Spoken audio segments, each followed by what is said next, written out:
I firmly believe that the railway system in our country is very important in a way that it is efficient when it comes to transporting a massive number of passengers in a specific duration of time. And interestingly, we're one of the first countries in Asia to have a systematic railway system.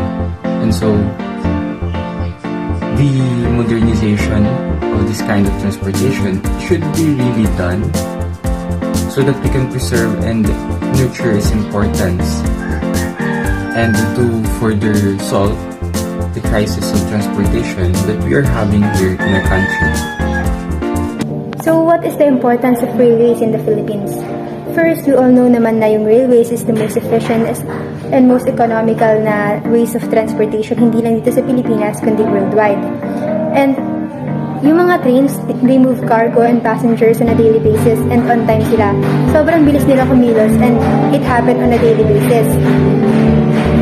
And we all know naman na hindi sa Olongapo, but in Manila and other provinces malapit sa Manila, ang first choice nila of transportation is trains kasi it's easier and it's more cheap than other transportation. And na-help ng railways is yung traffic. Na-lessen yung traffic. Hindi nawala yung traffic, but yun nga, na-lessen siya. Instead na you ride bus or yung mga cargo ships, they'll use cargo, but not anymore. Huge cargo, kasi sobrang nakaka-congest yun ang daan yung mga huge cargo and yung mga buses and the jeeps. But passengers use trains na to lessen the traffic sa Manila, sa other places.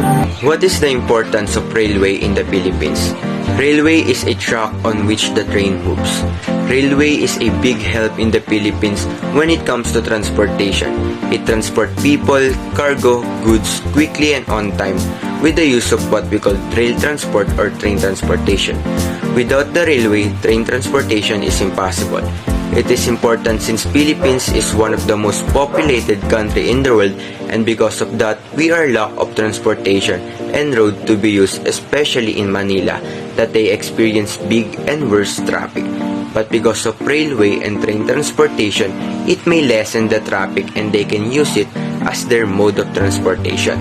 It is a big help for students and employees to go to their respective destination on time.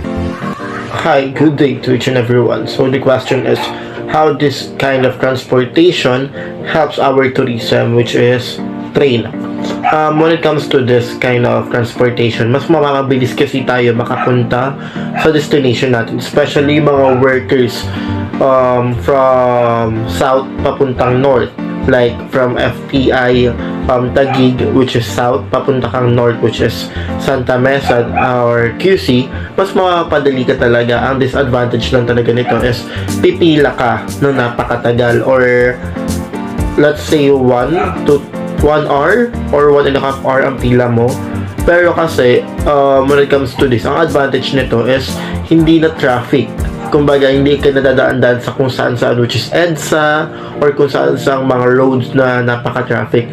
When it comes to train, dire-diretso na lang siya. And then also, makikita mo dito yung mga spots here in Manila, especially mga buildings. But more importantly is, yung mga nasa ilalim.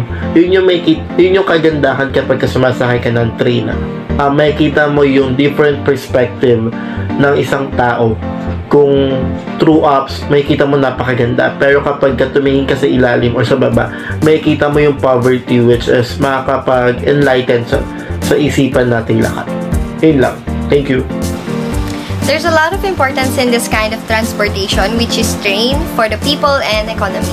First, people find this easiest transportation going to their desired destination without the traffic, and also gives work or services for people. For the economy, reducing energy consumption and pollution, and operations provide enhanced mobility, time, and cost savings. This lead to broader economic growth.